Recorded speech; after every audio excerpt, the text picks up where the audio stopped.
Hi, I'm Shane Watson and welcome to the GM factory here in Nottingham. I'm going to take you through a quick process of how the bats are made. And this is the starting point.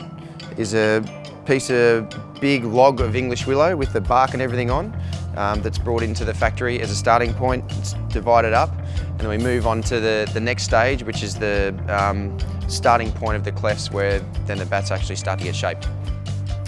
So this is the next step where the wood goes from being the big log, it's taken to the sawmill, and this is the GM's own plantation of English willow that they have. This is where majority of my bats come from. So it's all just sawn in the sawmill, turned into clefts of exactly this shape and size, and then it goes into the factory to then be shaped to individual specifications.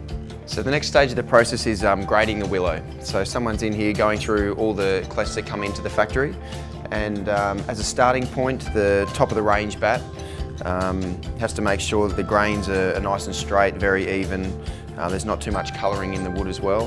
The next one is the 808, and the wood's just, the grains, there's a bit more colour through the wood. The grains are a little bit more wavy, they're not as straight as the LE in the top of the range one, but still a nice piece of wood. So the next step is going in to reduce the moisture in the piece of wood to make it a fair bit lighter, so that'll be the next step.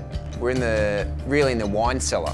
It's got a constant temperature here between 20 and 22 degrees, and the humidity as well is around 50% to make sure that the wood holds its moisture at a similar sort of rate. So yeah, if you've got a couple of nice bottles of wine, I'm surprised there's any not floating around here, they'll actually age very well. We've also got the handles over here as well. So the handles are a cane with cork and rubber in the middle just for vibration. But the handles also need to be at the same moisture content when they come out of this room as well. Otherwise, if the moisture content's different between the handles and the piece of wood as well, and the willow, it means that there's a few problems in the future, like the handle might shrink a little bit more. The join between the bat and the handle might be some issues. So I made sure the detail between every little step across the way, make sure the bats come out on top of the range. Okay, the next step in the process is to get the bats pressed. So what the machine does is compacts the wood down. The bats have already been shaped, the face and the edges have already been shaped before they get to this machine, but now it's compacted down so the wood's more chance of holding together. The harder the wood's pressed, then normally the harder the ball feels like it comes off your bat, and also if the wood's a little bit lighter pressed, then it means you actually a little bit more feel coming off the bat. So I like my bats pressed a little bit lighter than normal, but the harder you press them, the longer the bats last as well. So once this process is done, then we move over to the process where the handles are put into the clefts of wood before they're shaped. So there we have it, safety first, so our hands are nowhere near the machine. So now we've got the handle being fitted into the cleft of the wood. So it's being fitted into the splice, so it's a nice tight fit, which it has to be. Certainly don't want the handle falling out of the cleft of wood. So once you actually get the fit perfectly, then we move over to the actual bat getting shaped, which is, for me, the most exciting part.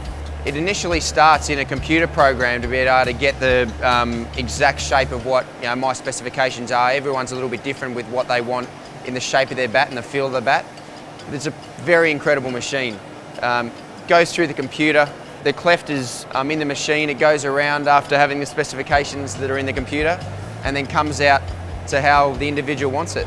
So and then from this process, then we go over to the guys who end up finishing off the bat with the bat makers to be able to just shape the bat, finish off the little bits for the toe and the handle as well. But this is definitely my favourite process. You get this right with a beautiful piece of wood, you're absolutely flying. So this is the final process here. We've got Kev, who's been working here at Gunmore for 41 years, who's the bat maker who shapes all the bats, finishes off all the bats. So what he's doing here is after the bats come out of the process of shaping, he just finishes them off in and around the handle, around the toe. Some people have a little bit of special preferences like me, just making sure the toe's nice and flat as well. We had a couple of guys here in a little while ago who's had a bit of a crack at trying to shape a bat. Shane Warne and Steve Waugh in 1997. I'm not sure if I'm going to have a go. They didn't do that good of a job. We'll leave it up to the experts. But so once it's finished here, once Kev finishes shaping the bat and finishing it off, guys put on the stickers, put the binding around the handle as well. This is a finished product. It's a very exciting process. I love it every step of the way because in the end, it means I can use some of the best bats in the world.